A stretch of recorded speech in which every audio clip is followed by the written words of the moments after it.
Magandang gabi. Ito naman ang ating balita na ating dagdagan ng ating komentaryo.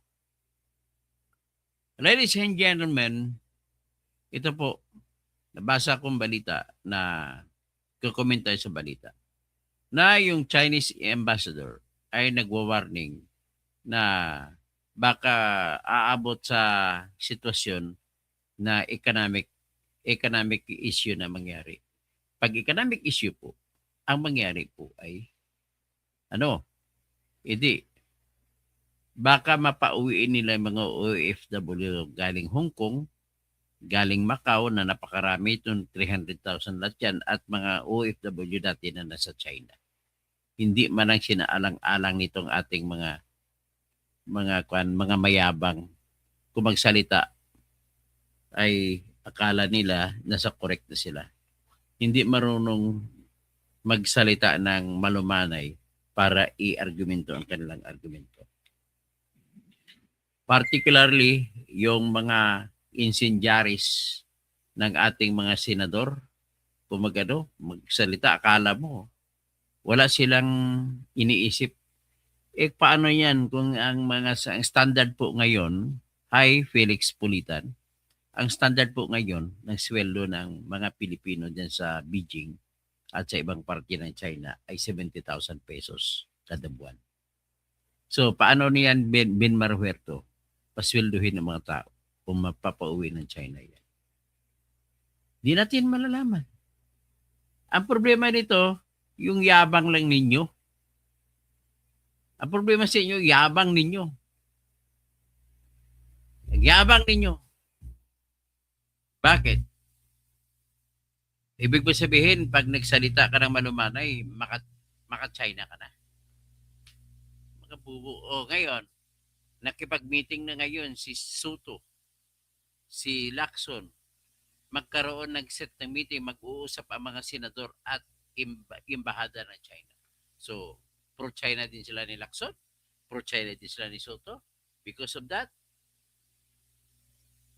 tapos si Lisa Aranita Marcos, nung isang araw, 2 days ago, ay umattend pa siya. Wala si BBM, siya lang ang pumunta doon sa embassy ng China. Nagkaroon ng activities ang China at inimbita siya na special guest. Ang masama lang noon, nang upo siya na special guest si Lisa Araneta Marcos, nagsasalita sa screen si Sara Duterte. So, ladies and gentlemen, there is no point each other would be accusing each other na pro-China. Magkakusa nga ng pro-China, pumapasyal ka naman ng China. Di ba, Lisa? Oh. Ganun po ang mangyari, mga puro kayo, hipokrita. Ang inisip ni Risa Hontiveros, wala siyang capacity tsaka si Kiko Pangilinan na maka-BBM naman. Alam mo naman ang kanyang asawa, nagsabi pa siya, dati minumura ng asawa niya si Xiaowi, pati anak niya na si Frankie, minumura si BBM. Ngayon, I will pray for you. Tapos nagkamali ka sa choice mo sa Vice President. Ganon po walang kwenta ang ating mga politiko. Hindi sila marunong tumayo kung saan sila, kung pula-pula, kung green, kung dilaw, pink, pula-pula. Yan ang problema sa inyo. Mapagkunwari kayo. Kaya na pag-usapan na natin si Ronald Llamas. Kaibigan ko yan. Ronald, tira ka ng tira, tatawagin mo pa yung iba na senador. Ikaw mismo nagsalita na nga si Alan Peter Cayetano na kinausap ka na para kausapin ang China ambassador. Yung embassy ng China. At ini-encourage mo si Alan Peter Cayetano na kumbinsin si Nonoy Aquino na huwag magsampa ng arbitral case doon sa The Hague. Kasi ayaw ng China. At saka sinabi mo pa kay Alan Peter Cayetano, Ronald Llamas, na ang China hindi nakipag-usap ng treaty ng maramihan. Gusto nila man-to-man, Philippines and China lang. So, paano ngayon yan? So, Bendalo, si Tulfo, si si Ramon Tulfo, nag-ambassador panahon ni Duterte, ginawa pa siyang ambassador to China. Tapos sa salita ngayon, napaka-traidor na walang kwentang tao. Akala nila, music to their ears. Yung mga tao niya, mga walang walang tibay na masahan, walang prinsipyo. Tapos, ang alam ko pa sa iyo, Ramon Tulfo, kayo magkakapatid, kumukolekta kayo sa Customs Bureau. Nabasa ko nga yung mga publications ni Ning Santos. So ngayon, ito pakinggan natin ito ngayon, pakita ko sa inyo yung warning ng China Embassy. Pagkatapos niyan, ipalabas ko sa inyo yung interview ni Ted Filon sa yung mayabang na abogado si Attorney J. Batumbakal. Si J. Batumbakal ay nasa fresco. Gabing-gabi na lang ay nasa disco. Mga problema niya kanyang nalilimutan kung sa ibuyugyog. Sumasayaw sa umaga. Sa gabi, dispatsadora. Ayan. Ito po tingnan nyo, title. China, rope puts millions of jobs for Filipinos at risk. Yan. Yan yung mga makakaliwa na akala mo. Mga Pilipino. Susunugin pa nila sinunog nila yung mukha ni Xi Jinping at saka ng ambassador. So kaya nag-warning ang Chinese Embassy in Manila on Friday that moves by some Philippine senators to target its diplomats could jeopardize economic ties between the two countries and cost millions of jobs for Filipinos as the tensions between Beijing and lawmakers over the West Philippine Sea continue to escalate. In a strongly worded statement, Embassy spokesperson G. Lingping criticized proposals by some senators to declare a persona non grata or to recall the Chinese ambassador. He called these efforts political posturing and noted that only the executive branch could take such actions. Any serious damage to diplomatic relations, including downgrading of relations, would cost millions of jobs. G said, urging lawmakers to consider the potential economic impact of their proposals and to approach diplomatic matters with caution. The embassy statement follows Senate President Tito Soto's response to an earlier criticism from the Chinese Embassy to the February 9 Senate Resolution number 256. The resolution condemned the Chinese Embassy's statement, which improperly criticized Philippine officials for defending national sovereignty and maritime rights. Persona non grata. Soto and several senators had discussed filing a resolution recommending that President Marcos declare G's deputy as a persona non grata, but agreed to just pass the resolution instead. In a Viber message to reporters on Thursday, Soto said, when someone triggers you to react and you do not, it's annoying. I prefer to be annoying. G urged senators to ensure their public statements reflect an understanding of international relations. Wala kayong it's another way of saying na bubo kayo, hindi nyo alam ang nangyayari. So, when it comes to serious diplomatic affairs, some politicians behave like children. Tinawag pa kayo na para mga bata.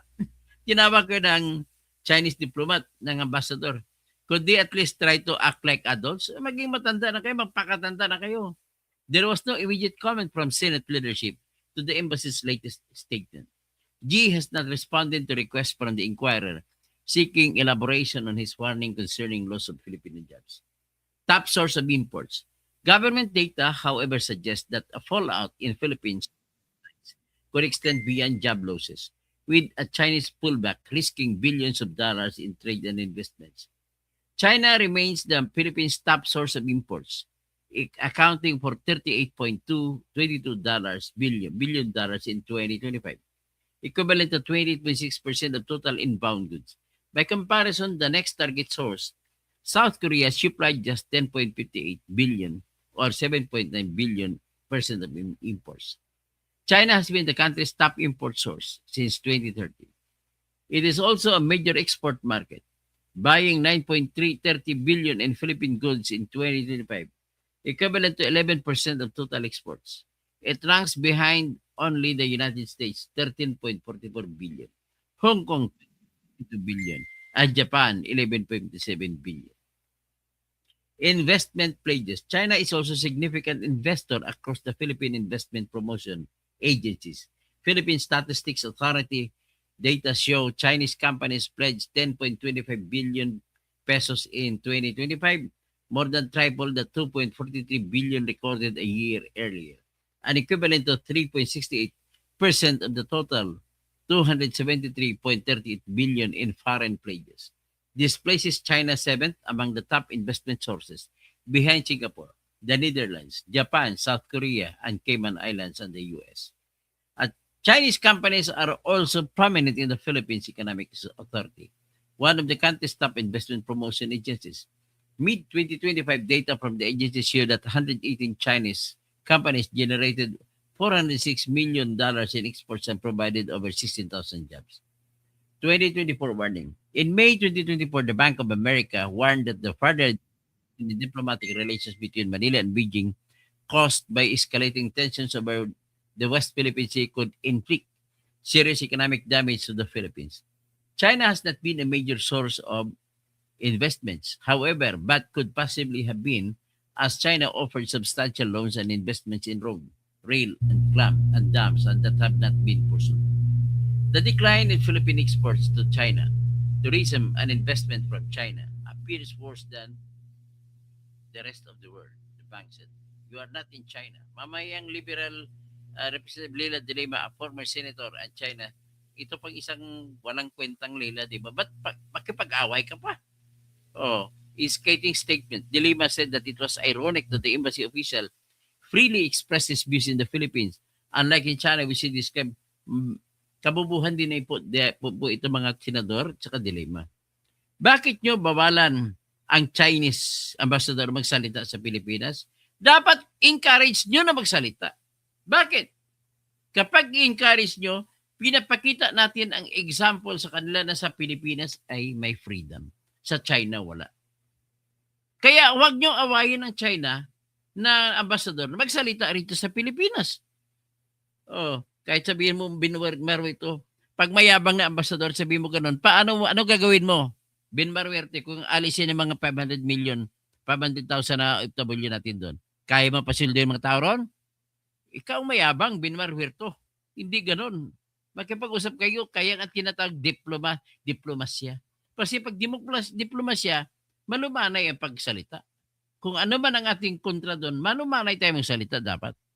Dominador Lisanin, iniisip ng ilang senador ang magiging kalagayan ng OFW sa entire China. Kaya pala si Pangilinan, Soto, Hontiveros, Lacson, etc. suportahan ang mga kababayan natin na mawalan ng trabaho sa China. Gusto na mawalan ng trabaho eh. Si Greg Ibanez Jr., mga grupo ni BBM, mga traidor tulad ni BBM at Tulfo, Brad na mga Bendalo, Bernard Magtibay, Gilbert Labrador, tapos Nenen Kausing, Ronron Rada. Totoo yan si Atty. Guanson din ang sabi kasi galing siya sa Hong Kong kamakailan. Thomas Isplana, good evening, Atty. Toto. So, suppose Glenn Anthony Alvarez, Duterte daw may isang salita, kaya pala yung jet ski, election rhetorics lang yan. Kinakano mo, siniseryoso mo. Mga election, mga prakon yun, mga election pautot. Romeo Malana, Panot. Hindi, Panot ako, ikaw, isang tinatawag mo Panot, mas maganda pa, ban user. Lahat ng mga magtatawag sa akin na walang kwenta mga salita, pag hindi kayo marunong mga ad hominem, alisin ko, i-block ko. Ang gusto ko ng mga tao, yung kahit kontra ako, basta magsalita, matalino. Tulpo extortionist, user-friendly din sila. May price tag yan. Oo. So, pura conception. Duterte lang may isang salita. Good PM, Sir Toto. Bergie Piquero. Sir, nag-vlog sa Tony Libayan, ICC, nagpagulo ng Pilipinas. Oo nga. At tapos Gladys Sherpa. Good evening po. Baka daw na sa November nag-apply si Boying Remulla sa Supreme Court, baka i-appoint si Bujing. Ha? Sampalok. Sir, pwede ba paki-discuss yung kaso ni Soto? Makakalusot kaya si Soto gamit ang freedom of speech? O sige, discuss ko pagtapos ito. Bantayan niyo ako. Mabilisan ko lang ito. Mabilis lang po ito. Roda, yan pa nga. Kaya bang buhay ni Bendalo, 12 pamilya ng FW? Greg Benyes, hi, hello. Bergie Piquero, Sampalok, palibhasa, walang malasakit sa mga FW. Di nila iniisip ang pwedeng gawin ng China. Dominador Lisanen, hi. Kay Kumaro, Orlando Belvede, good PM attorney. Kasing kumusta na po? Ingat po palagi. Salamat po. Pura Concepcion, hi po. Si Felix Pulitan, hi. Okay, sino pang iba? Ben Marwerte, huwag ka magmayabang-yabang Ben Marwerte.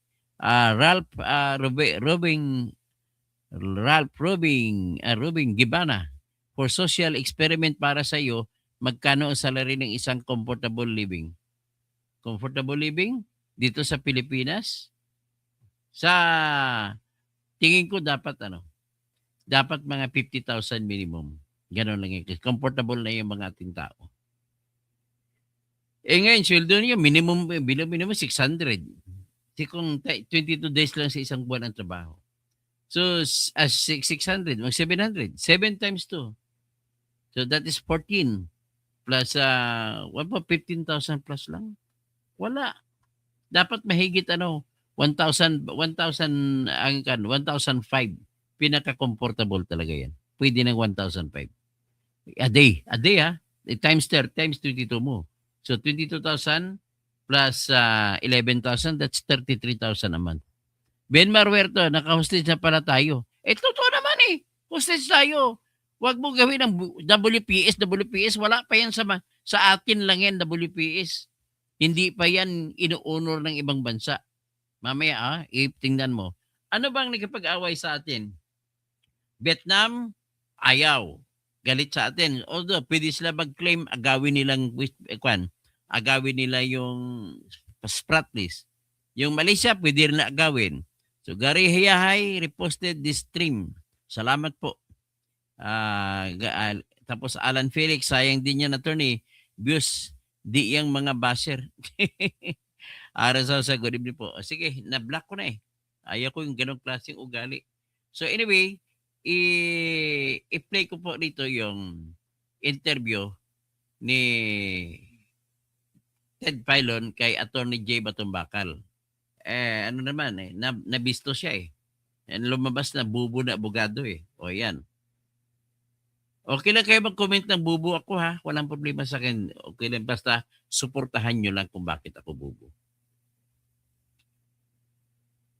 Ito. Kasi ang bubo, hindi naman yan discriminating. Kasi nakabase yan sa kung anong alam mo. Pero yung kalbo, hindi nakabase sa kung anong alam mo Di ba? Checkingan muna natin. Opo. Sorry po na at talagang multiple claimants po ito. Po ang nag-determine yan. Yung sources of law yan. Karagatan, puntos po yan. Nasa ilang... So, ang kausap dito Pangatlo, si Batumbakal, ni Ted Filon. Yung pong West Philippine Sea, malinaw po doon. Ang tinutukoy niya, yan po ay isang pangalan na tumutukoy sa katubigan sa paligid ng mga isla na yon. Hindi yung isla mismo. No?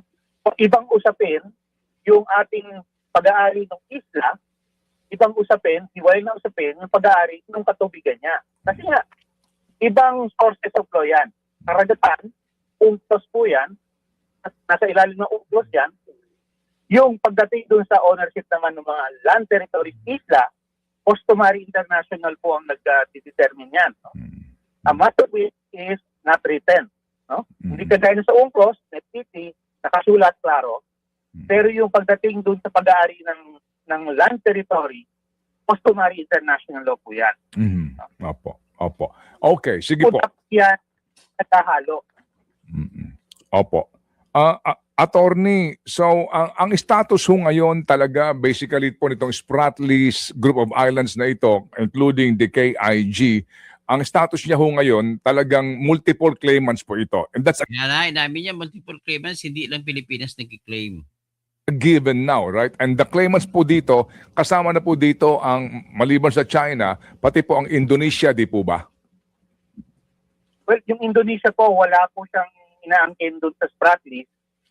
Ang matagal ng posisyon ng Indonesia ay hindi sila partido dyan. Mhm. Dahil ang isla nila Natuna Island lang. Wala namang nagko-contest doon sa Natuna Island. No? Mhm. Mhm. Ang mga partido dyan ay ang Pilipinas, Vietnam, at China. Pagdating sa kalakihan ng mga isla, meron pong ilang portion, mas maliit na parte na kiniklaim ng Malaysia at ng Brunei. I'm Sa sorry. Brunei nga, hindi man katubigan lang. Opo, I'm sorry. So, napakaklaro. Ibig po sabihin, tama po si Marcoleta na hindi natin talaga tudo na pag-ari. Ay, magandang, hindi natin tudong pag-ari ang KIG. Kung ako tanongin nyo, meron lang tayong sovereign rights sa ayon sa desisyon ng Permanent Court of Arbitration na binasihan nilang United Nations Convention on the Law of the Sea. Pag sinabi convention, agreement. Another word for convention is agreement. Pwede mo tawagin UNALOS, United Nations Agreement for the Law of the Sea. Yan. So ngayon, yung sinabi diyan na sa arbitration, sa decision yan ng 2016, July, ay sinasabi na may rights ang Philippines. Una, ang unang pinag-usapan, sino ba may karapatan sa karagatan na pumapasok mula sa 200 nautical miles mula sa pampang ng Palawan papunta sa gitna ng dagat. Nagdesisyon ang Permanent Court of Arbitration na Pilipinas. Kaya yung claim ng China na ang kanilang 9-dash line ay papapasok pa sa 12 nautical mile limit ay hindi pwede matanggap. So in other words, ang decision ng Permanent Court of Arbitration ay mali ang China sa pagsasabi na mag-insist sila sa 9-dash line. Ang 9-dash line kasi nila kung ito yung ating ito yung ating 200 nautical mile limit galing itong Palawan. Ang gusto lamang yan, 9-dash line ay papasok pa dito sa 12 nautical miles limit ng babase. So, ang problema lamang natin is kung bakit nandyan ang China. Kita mo ng China nang bubumba ng tubig, di ba? So, ano na yun ang problema? Ang problema po natin ay ayaw igalang ng China ang decision ng Permanent Court of Arbitration. So, ngayon, ibig po sabihin dyan, may karapatan ba tayo na tudo ang karapatan natin na magreklamo? Kung ako tanungin ninyo, ang pagkikilala po ng teritoryo ay kailangan may consent ng ibang bansa. Sa usaping ito, dapat pumapayag din ang Vietnam. Ayos din sa Vietnam. Dapat pumapayag din ang Malaysia, ang Indonesia, ang Brunei, ang Taiwan, pati China. Yan po silang nagki-claim. Dapat papayag sila. All right. Hindi naman kasama sa kaso ang Brunei, Malaysia, Indonesia, Taiwan, tsaka China lang, tsaka Vietnam, hindi kasama. In other words, kung hindi ginagalang ng China, mahirapan tayo. That's it. So, ano ngayon ang gagawin natin? Anong nagagawa ba ni Bongbong? Hanggang ngayon, iyak-iyakin lang. Yan bang anti-China? Iyak-iyakin? Tapos, inimbita lang China si Lisa Araneta Marcos, pumunta rin. Kaya, it's a misplaced argument sa inyo pag magsabi kayo ng pro-China. So what? Kung pro-China, katraidoran ba yan? Wala pong katraidoran kung walang gera. Yung pagbubabumba ng tubig, hindi po gera yan. Yan ang pamamaraan na ginagamit ng lahat ng Coast Guard sa buong mundo. para hindi walang awayan, kundi tubig lang. Tapos, ang tanong, dahil walang issue na pumasok sa loob ng 200 nautical miles limit natin ang mga Coast Guard ng China, pati Navy nila. Walang talagang pumasok. Tapos nang bubumba pa yung Coast Guard nila. Tanong, masama ba yun? Kung masama, masama yun. Another na tanong, kung masama yun, wala na ba talagang kompletong karapatan ng China? Ngayon, kung tayo magsasabi, wala na silang karapatan. Nanalo tayo sa UNCLOS, sa Permanent Court of Arbitration. Kaya lang ang katotohanan, hindi nila ginagalang yun. So, anong gagawin natin ngayon? Diniklara na rin po ng Permanent Court of Arbitration na rights lang meron tayo. Wala tayong titulo dyan sa dagat. Ang ating titulo na ginagalang ng ibang bansa ay yung mula sa pampang ng Palawan hanggang sa 12 nautical miles limit o roughly about 20 kilometers. 20 kilometers from the pampang of Palawan. Bakit kaya 12? May tanong ba? Natanong niyo ba kung bakit 12? Pwede namang 13? Bakit hindi 14? Bakit hindi 10? Kasi po, ang 12, nung araw, yun ang safe na lugar para bagong pasukin ang isang bansa. At kahit meron pa silang tangke, kanyon, ay hindi aabot ang bula. Kasi ang kanyon ng araw, bula Actually, 3 miles nga lang yan. So that's it. So in other words, sa ngayon po, hindi natin teritoryo ang exclusive economic zone na 200 nautical miles limit. Ang teritoryo lang po natin ay hanggang sa 12 nautical miles limit mula sa pampang ng Palawan. So, kung titingnan mo ang batas ng international, ano ngayon ang karapatan ng Pilipinas diyan hanggang sa 200 nautical miles limit? Ang karapatan lamang po natin ay limitado lamang sa pagpe-preserve ng dagat, sa pag-explore o paghalukay ng dagat kung may makukuha ba tayong mineral dyan o langis o natural gas. At alagaan natin mga bahura. Yan po ang ating karapatan at obligasyon sa loob ng 200 nautical miles limit.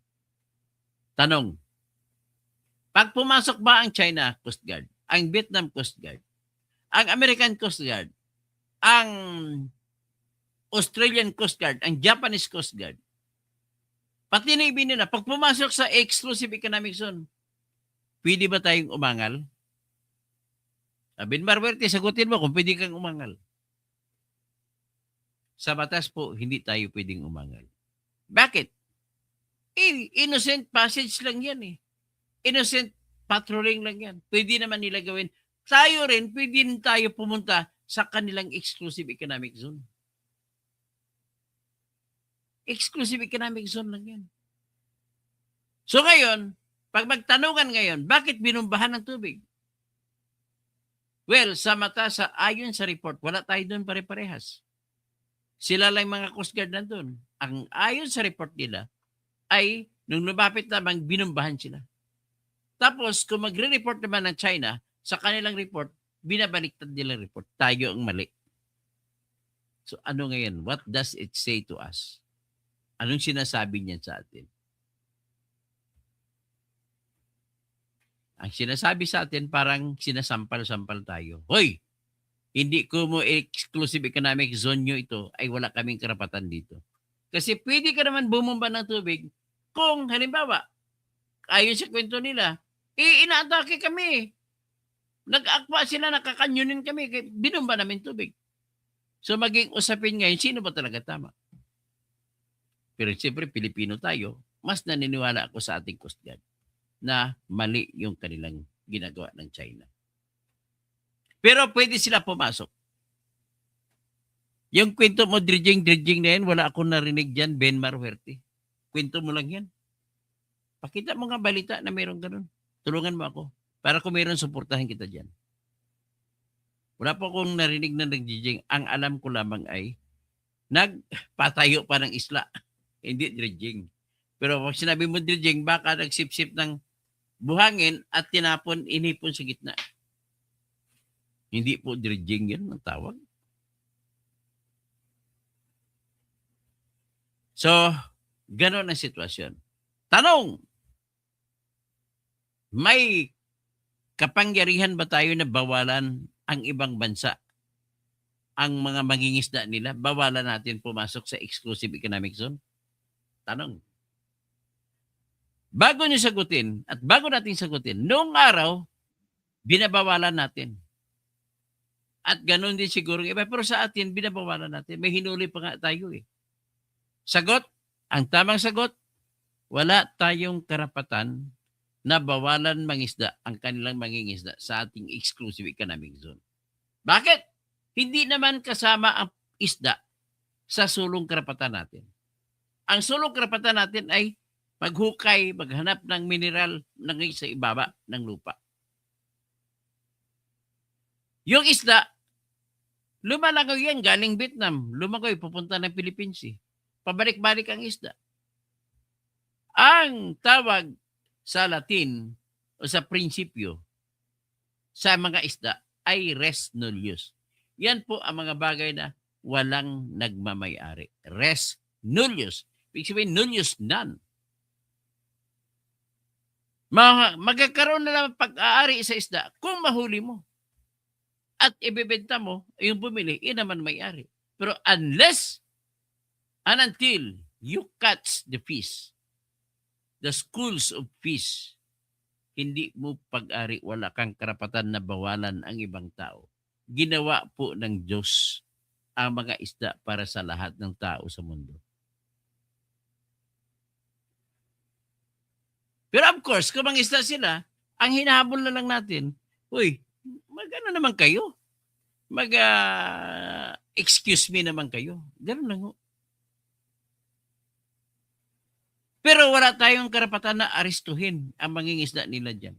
Maliban na lamang kung sinisira nila ang coral, na nangunguha sila taklubo, na nangunguha ano-ano pa. Pwede nating hulihin yung gano'n. Pero kung hanggang pangisda lamang na gumagamit ng net, okay lang yan, walang problema. Sa dami ng isda sa karagatan, bakit hindi naman tayo mamamatay? Sobrang daming isda. Unless and until na manghuli sila ng tinatawag na endangered species, wala tayong karapatan na hulihin ang mga nangingisda sa karagatan. Naintindihan nyo na?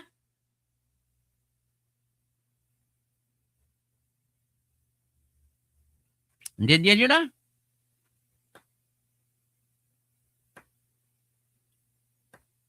Ang mga sinasabi mo, Alan Felix, ang mga clams sa Taclobo, sakop po siya ng endangered species na binabawalan sa buong mundo.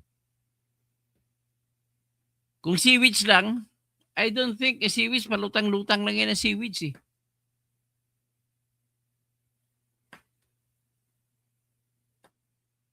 Noon lang yan, sinasabi mo, hindi ko alam yan kung totoo yung kwento mo na may hinuli ang Japan sa Chinese fishermen. Magbabago yan kasi ma-realize nila ang isda po ay pag-aari ng Panginoon. Hindi mo ba alam ang salmon? Bumibiyahe yan ng thousands of kilometers. Pag pinanganak ang salmon, bibiyahe yan. Thousands of kilometers away kung saan sila pinanganak. Kung saan sila naging itlog at nabasag ang itlog. At kung malapit na mamamatay ang salmon, ang ugali ng salmon ay lumalangoy pabalik kung saan siya nanggaling. Yan po, salmon.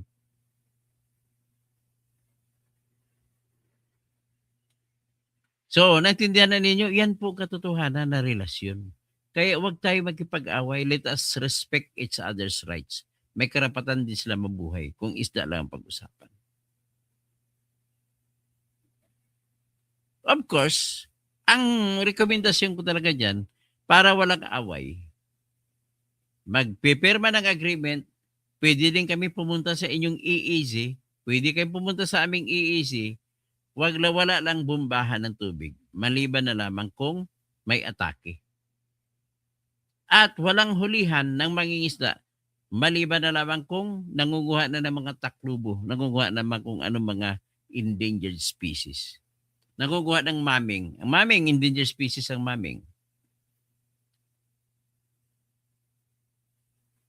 So siguro naintindihan nyo na, no? Usapin din yan para hindi magkaroon ng pirmahan, para hindi magkaroon ng away. Para naman, respetuhin naman ang ating mga OFWs. Okay? So naintindihan na ninyo? That's international law with respect to exclusive economic zone. Huwag kayong makinig sa mga puro mali-mali ang sinasabi ng senador. Kaya nga si Kiko Pangilinan sa argumento kay Alan Peter Cayetano at saka kay Marcoleta. Ito si Antonio Carpio, mali-mali din ito. Ang puntos ni Marcoleta ay, kung ayaw ninyo sumunod sa akin, nalagyan natin ng meets and bounds sa pamamagitan ng paglagay ng tinatawag na geographical coordinates, ay ibigay na lang natin ang KIG. Yan ang puntos doon. So ano yung, para maintindihan, ano yung coordinates? Ang coordinates po, imagine the X and Y. Y and X. Ang X yung nakalinya, naka-parallel o nakalinya kasabay ng equator. Ang y-axis, yun naman yung longitudinal, papunta sa, mula sa South Pole, papunta sa North Pole. So, yan ang coordinates. Saan siya located kung ang pag-usapan natin yung linya papunta sa North Pole? Yan. Degrees ang tawag dyan. Hindi kagaya ng X and Y na lagyan mo number 1x1, 1x2, x3x, or 1y, 2y, 3y. Hindi ganoon, kundi degrees ang pinag-usapan. 1 degree to the west, or 1 degree to the north, from the equator. So, ibig sabihin, 0 degrees, kung sa equator, 0 degrees, up 1 degree. So, ilang degree ba ang Pilipinas sa gitna? Mula sa equator, 15 degrees po. Mula sa equator. Kaya umakyat, papunta sa North Pole, sa 15 degrees na bilang, doon ang Pilipinas, ang sentro ng Pilipinas. Ngayon, pag-usapan mo naman, ilang degrees siya, mula sa, kasi ang 0 degree sa pahalang, ay nanggaling sa Greenland.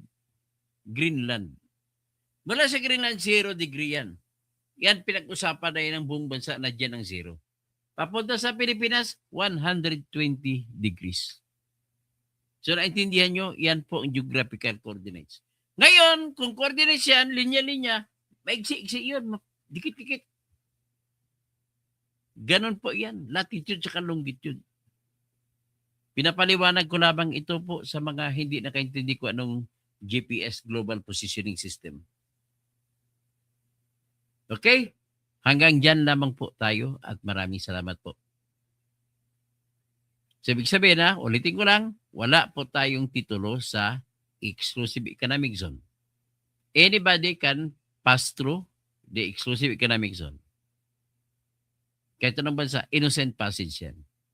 Maliban na lang kung mga away, di ba? Iba yung away. Maliban na lamang kung ilabagin ang tinatawag na panguha ng endangered species.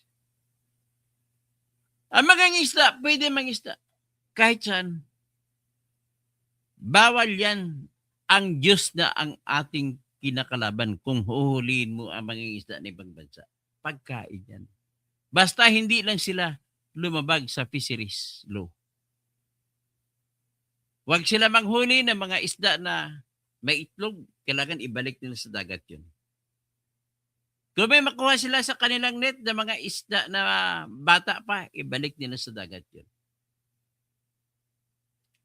At kung mahuli sila ng Coast Guard natin na pati mga endangered species, mga premature na isda ay, ay kinukuha nila, ay pwede silang hulihin. That's it. Kagaya na naalala ko, may kaso ako hinawakan. Ang dinipinsan ko, ang client ko po mga Chinese na taga Hong Kong.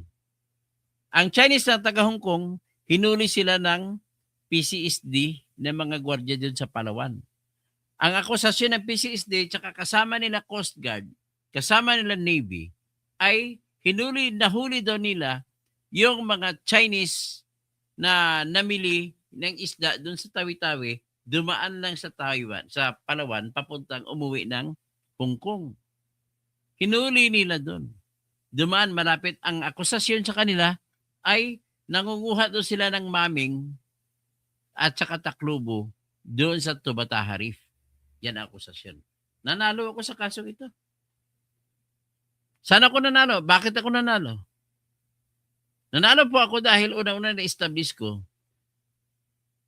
Paano nyo malalaman na nangunguha ng taklubo at maming ang mga Chinese na client ko? Ang sabi nyo, malayo kayo. 1.7 miles away. Kasi 1.7 miles, yan pong standard na kung one clear day, may araw, walang ulan, makikita mo pa. So paano mo makikita na ang kanilang karga sa barko ay mga illegal? At nagkwentahan kami tapos sinabi nila, hinabol namin. Ilang minutes na? 20 minutes. Hindi. Kinwintahan ko sila. Okay, let us talk about speed as against distance. Ilang speed, ilang knots ba yung barko namin? Ilang knots ang anong ginamit nyo paghuli? Speedboat. Ilang knots ba o ilang speed? Gaano kabilis ang speedboat nyo? Kung sa kilometers. Umaabot po kami kahit hanggang 100 kilometers per hour. 100 kilometers per hour? It took you 20 minutes? Kung 100 kilometers per hour at 20 minutes mo siya nahuli, ang ibig sabihin po ay 60 in 1 hour. 60. 100 is 60. So, kung 20 minutes divided by 3. So, 33 kilometers pa lang. Ibig sabihin, 33 kilometers ang distansya na huli nyo, no? Ganun katagal? 33 kilometers ang kan? At 33. So, ganun ang gusto na gagawin. So, anyway, 1 kilometer na lang halimbawa. Tapos, sabihin na 20 minutes. So, kung kalahating kilometro, dapat 10 minutes ang biyahe. Kung hatiin mo pa, dapat 5 minutes. So, kung 100 kilometers per hour at 30 minutes ang biyahe mo, ibig sabihin 50 kilometers ang binyahe ng speedboat. Kung 20 minutes siya nakuha, so 20 times 1, that is 1/3, so 33 kilometers. So, hindi na pwede feasible kasi ang makita mo lang ang barko sa dagat, kung sa dagat ka, 1.7 miles, nautical miles lang. At ang 1.7 times 1.7. So, 1.7 plus 7 times 1, that is 0.4, 2.5 kilometers. Kaya nanalo ako. Hindi na patunayan ng Coast Guard ng mga Navy na nanghuli na totoo sinasabi nila. Hindi nila kayang tingnan kasi personal, pag gusto mong humuli ng tao, magkaroon ka ng karapatang humuli ng tao kung caught in the act mo, huli mo sa akto. Paano mo sabing huli sa akto kung 30 kilometers away? Hindi mo makikita. Ay, so yan lamang po, at least naintindihan nyo yung on the point of science. Ginamitan ko ng physics, mathematics, ang kaso ko nanalo ako. Na-dismiss, pinauwi yung mga Chinese. Nakakulong sila, pinauwi, pinalabas. Minimum nautical miles, iba ang time to distance sa kilometer. Pag mo na, i-multiply mo sa 1.7, ang 1 nautical mile is equals to 1.7 kilometers ang isang nautical mile. Gusto niyo pa magkakuan tayo? Best in math ako. Engineer ako. Alam niyo yan. Dimitri Bukaw, kain suka na sinusuka, may plano pang magsanib pirsa para matalo niya si BP. Dominador Lisanin, hanga po ako sa iyo, Dr. Kausing, malinaw po ang paliwanag mo. First year high school lang po ako pero naunawaan ko. Salamat naman naunawaan mo. Tapos, si Pagaw Baker, marami kasi ang nagmi-mislead para atakihin ang mga kritiko ng admin. Isa na si Inso na nagmi-mislead. Wala namang alam kasi si Inso dito eh. Niluloko mga tao. Salot sa'yo, Dr. Toto. Lagi lagi kang nakabase sa batas. Tapos, Jess Fortes, wala sa atin ang problema kundi ang China hindi sumusunod sa kautusan. Ang sagot dyan, Jess Fortes, bakit hindi sila sumusunod? Yan ang tanong. Kasi hindi po nila ginagalang ang desisyon ng Permanent Court of Arbitration. Ang kanilang gusto mangyari, history mula pa nung First Dynasty, amin na yan. Ganon po ang kanilang ano. So, intindihin mo rin kung saan sila nanggaling. Okay? Bergie Piquero, Tulfo Brothers, walang political will at all. Tapos, Ben Marwerte, hindi mo pa nasagot tanong mo. Anong gagawin natin kung inagaw ng China, iisin natin? Wala pong tanong. Hindi inaagaw ang EEC. Ang sabi, ang ginagawa lang nila, pumapasok sila sa EEC natin. Wala silang inaagaw. Kundi, nag-assert pa rin sila, hindi nila ginagalang. Yun ang tamang term. Hindi nila ginagalang ang desisyon ng Court of Arbitration. Okay? Ben Marwerte, nakakaintindi ka ba ng ibig sabihin na hindi nila ginagalang? Dimitri Bukaw, si Erwin Tulfo mayabang ang dating akala mo alam ang batas. John Dubs, lakas makipagigilan sa China ni Brownie. Tas umaasa sa tulong ng Amerika. Hindi niya alam ang bago pumunta ang mga Amerikano sa gera sa Pilipinas. Pag-uusapan muna sa Congress, magbilang muna buwan kung papayag ng US Congress. Bergie Piquero, Geometry Sir, Ben Marwerte, Latitude X. Tama ka, Latitude X, ang longitude yung Y. Nick Quezon, Ricky Quezon, Nicky Quezon, ugali kasi ni Browner. Gusto, kasi gusto kumita ng pera pag may gira eh. Alam niyo ba yung mga sundalo, isa sa mga korupsyon sa mga sundalo, gumagawa ng report na kunwari may inkwentro para mapaputok kuno nila yung bala. Pero ang totoo, binibenta lang bala. Ganun po ang isa sa mga korupsyon naman ng sundalo. Bergie Piquero, salamat naman at naintindihan mo lecture ko. Apolinario Sabino Sr., pwede kang mag-ari ng isda, gumawa ka ng pispan. O yan, iba naman yan. Pispan mo, sarili mo yun. Ilagay mo fingerlings, palakihin mo. Ilagay mo na feeds. Ben Marwerte, mali yung sinasabi ko kadudong, hindi pwede mangisda. Mali ka. Lahat ng tao pwede mangisda. Mali ka. Ron Roda, lahat ng nangyayari ngayon, utos ni Bangag dahil malala na ang colon cancer niya. Nako, mauna pa siya mamatay kay Digong. Ilan bagyo? Si Digong payat na eh. Ben Marute, alam mo bang merong hinuli ang Japan? Ay, ulit-ulit mo lang yan.